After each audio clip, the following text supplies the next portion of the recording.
नमस्कार। विनायक दामोदर सावरकर का जो हिंदुत्व था वो इस्लाम विरोध पे आधारित था।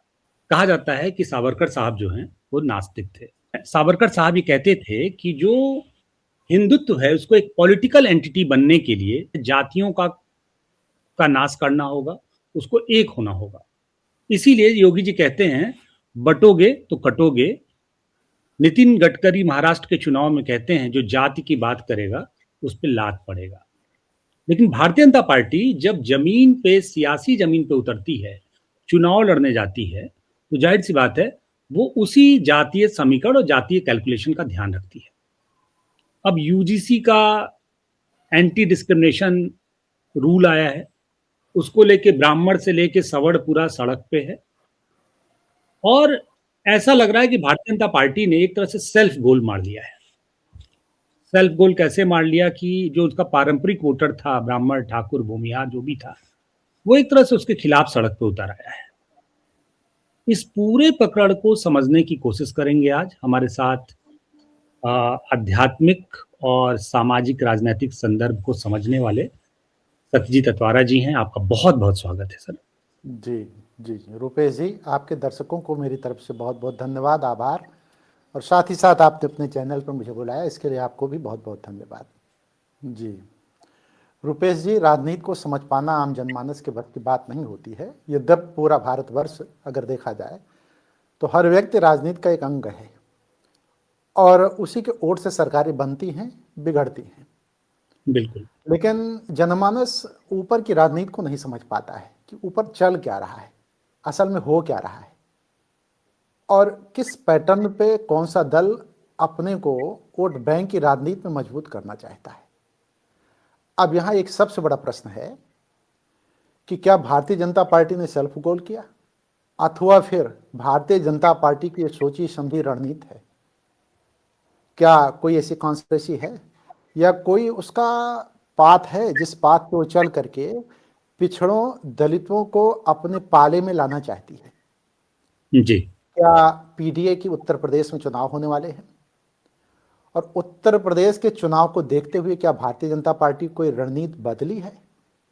क्या पीडीए की मजबूती को देख करके जो अखिलेश यादव जी ने पीडीए बनाया, उस पीडीए के काट के लिए कोई इन्होंने नया तरीका निकाला है?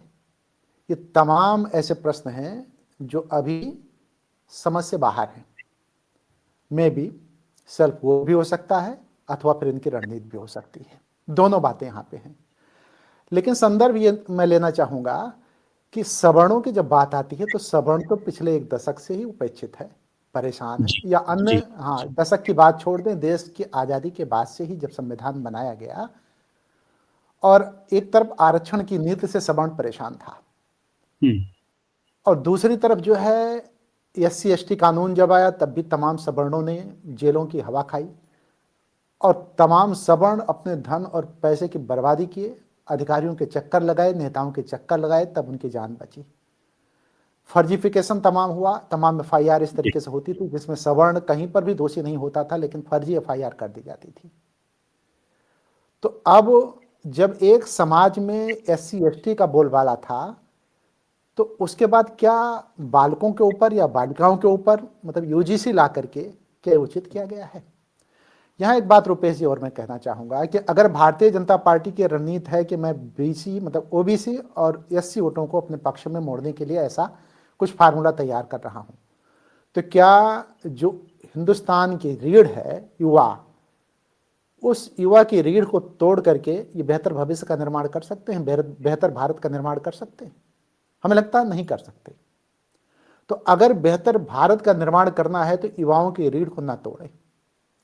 और सबसे ज्यादा जब परेशानी की बात आती है, अभी आपने ब्राह्मण शब्द का प्रयोग किया कि ब्राह्मण ज्यादा मुखर है, तो रुपेश जी मैं इत्तेफाक नहीं रखता इससे। ब्राह्मण ही मुखर नहीं है, अन्य जातियां भी मुखर हैं।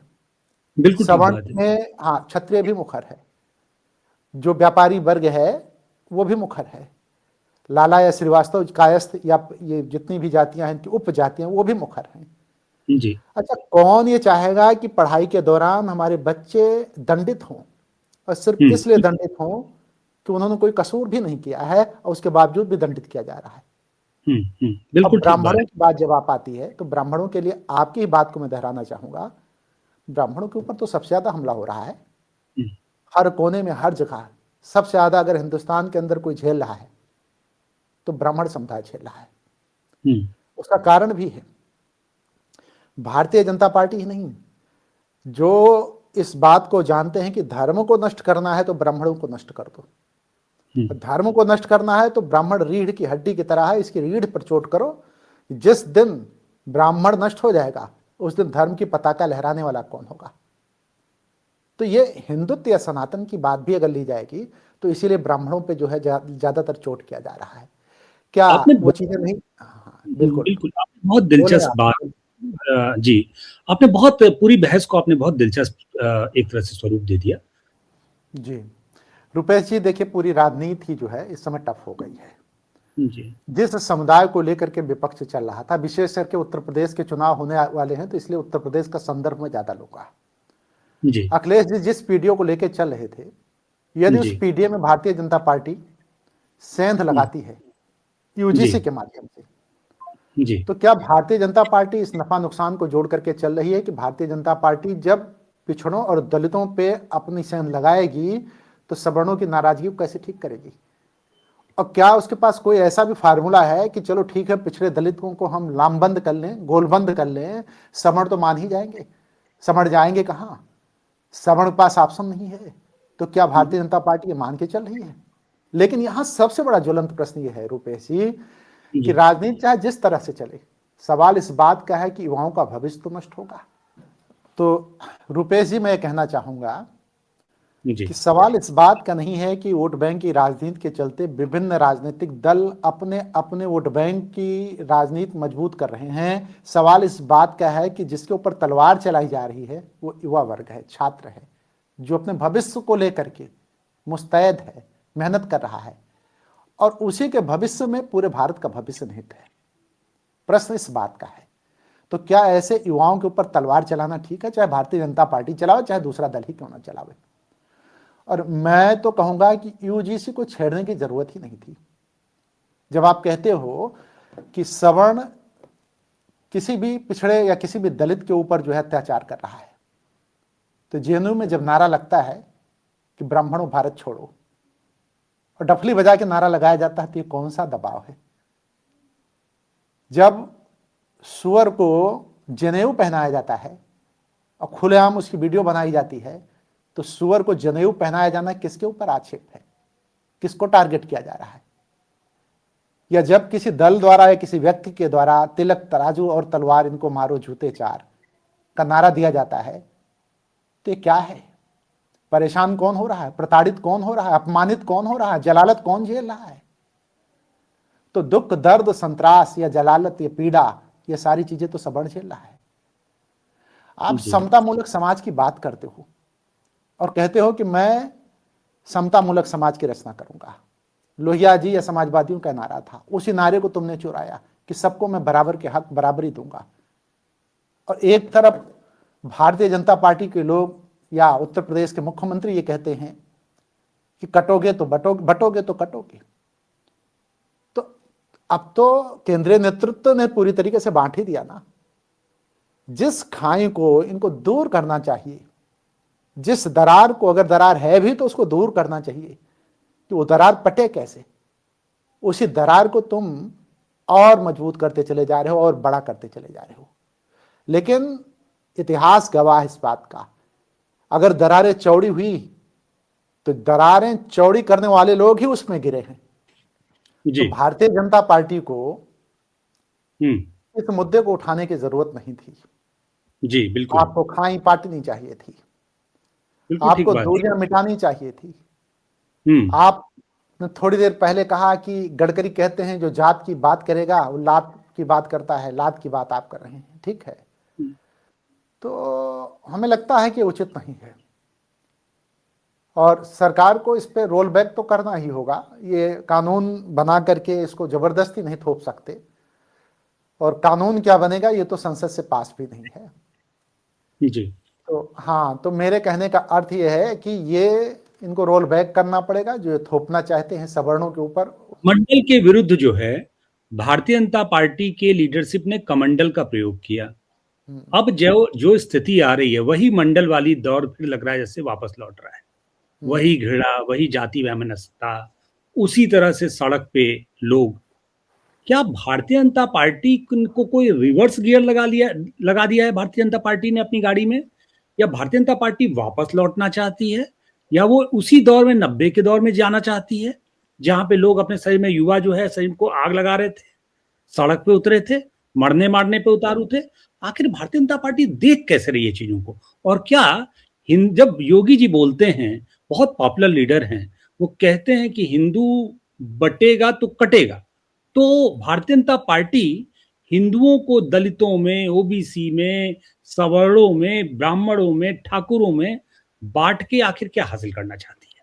और क्या इससे भारतीय जनता पार्टी का जो एक बड़ा नैरेटिव है, एक खास तरह का, उस तरह का नैरेटिव जिस नैरेटिव पे भारतीय जनता पार्टी को भविष्य में भी ड्राइव करना है, क्या वो नैरेटिव आप कमजोर होते नहीं देख रहे हैं सर?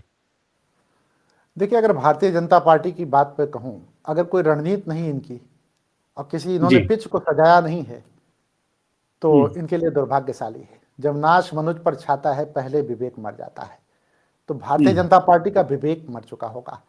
अगर किसी रणनीति के तहत नहीं चल रहे हैं तो, कोई योजना इनकी नहीं है तो, किसी कॉन्स्पिरेसी के तहत नहीं चल रहे हैं तो निश्चित तौर पर इनको वोट में जो है, अगर ये उम्मीद करके बैठे हैं कि बैकवर्ड और शेड्यूल्ड वोट देगा उससे सरकार बनेगी, तो बैकवर्ड और शेड्यूल्ड में भी बंटवारा होगा। सवर्ण इनको वोट देने से रहा, वो मैं कहता हूं गंदी नाली में फेंक देगा, किसी छोटे दल को दे देगा, लेकिन सवर्ण भारतीय जनता पार्टी को वोट नहीं पोल करेगा।